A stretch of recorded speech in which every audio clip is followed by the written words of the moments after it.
Hello my loves, welcome back.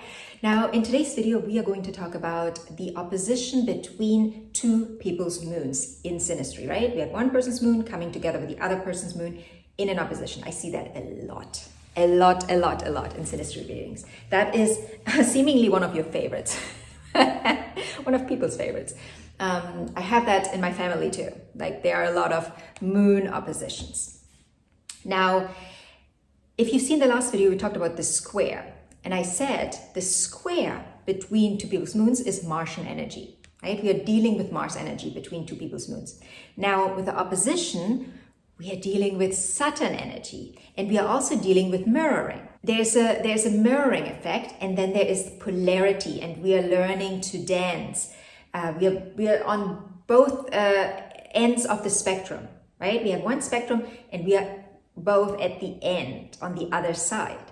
We can see the other clearly from there, but we are very far apart.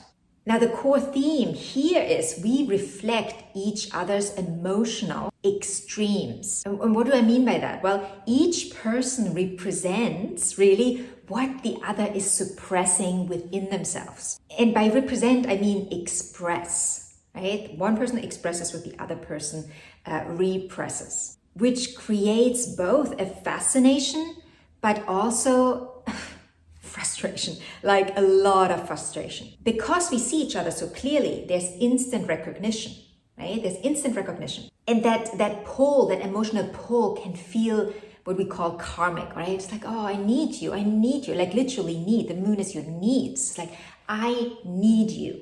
Yet, there is this seesaw kind of tendency that we have, because when one person is emotional, the other goes rational, and vice versa.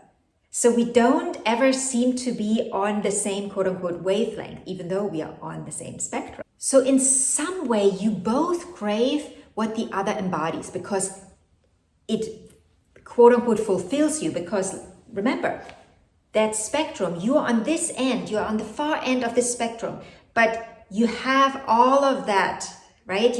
You have all of that within you too, but you're living this, right? You're conditioned here on this end. Now they bring the other end.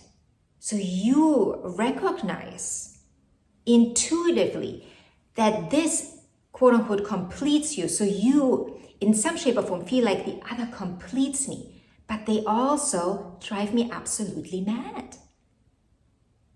So you're learning to start integrating more of that energy within you without being codependent, because this is often an aspect that can create codependency.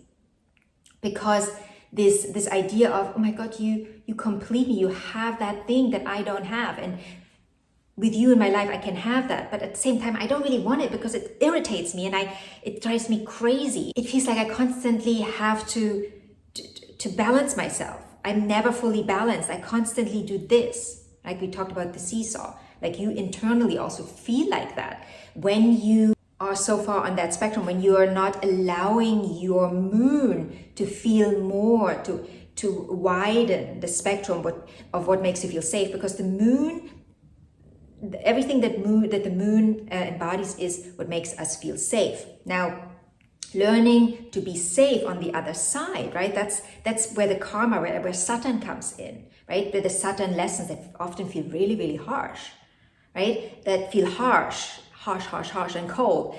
But allowing yourself to open yourself up and integrating these parts. Let's just say we have Taurus and Scorpio, right? Taurus and Scorpio moons coming together.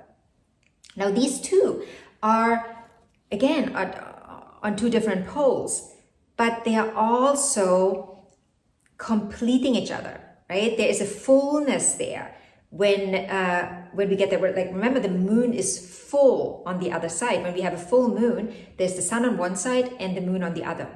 That's the full moon. The new moon is when both are together in a conjunction.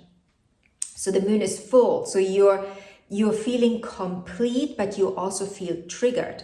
Now you're learning to feel less triggered by integrating more of that side. So let's say you're here, you're the Scorpio moon, you're learning to integrate more of that Taurus energy within you. It might be easier for you if you have Taurus placements, right? You might be more open to it. It might be easier. It's still going to be triggering on an emotional level, but it might be easier to integrate it more, to open to it more. But it's still, again, there is this karmic, right? I keep using that word because in astrology we use it to describe Saturn energy, right? That what we say karma. And it kind of always has a bit of a negative connotation. I'm here to stand for karma being positive, right? What we call karma, because it's all learning lessons, growing, evolving, growing beyond yourself, where you are, right? You're going to the other side, the furthest way from home, right? The moon is at home in Cancer, but it's in detriment in Capricorn. Why? Because it's the furthest way from home. The moon in Capricorn is the furthest way from home being Cancer. So the opposition, you're on the other side, you're like the other seems to be so far away sometimes. It's like they are so far away, they don't get me. But at the same time, you know they get you, but they get you from a different perspective because they look at it from the other side. So like I said, you pray for the other embodies, but it's a constant balancing act. So let's stay with the example of the Taurus moon and the Scorpio moon. So the Taurus moon needs steadiness, but also sensuality. Really important for the Taurus moon to feel safe.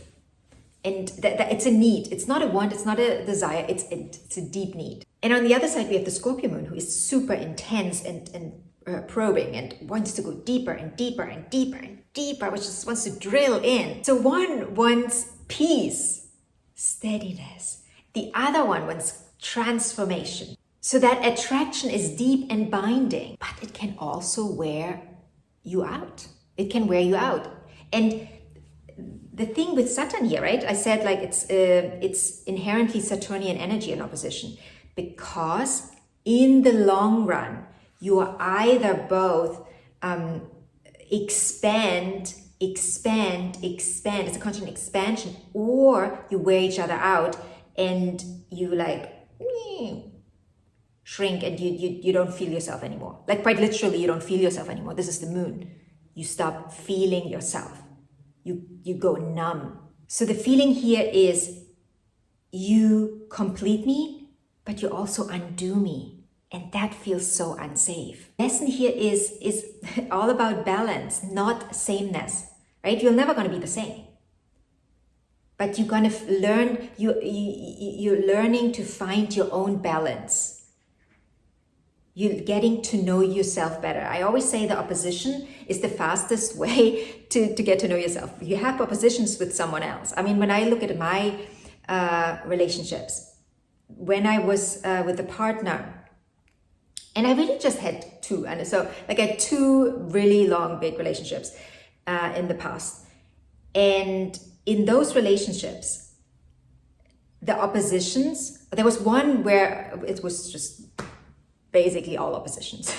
Like 80% oppositions. I got to know myself so fast and so furious. Furious might be a word here. And it's almost like I fell over, like, you know, because it was so fast and I couldn't keep up. I'm like, oh my God, I'm learning here. Oof. It was just so much learning, but it was also a lot of, because we talk about Saturn, there was a lot of running against the wall. Because when you have the opposition, you run from one spectrum to the other, right? And eventually you always run against the wall.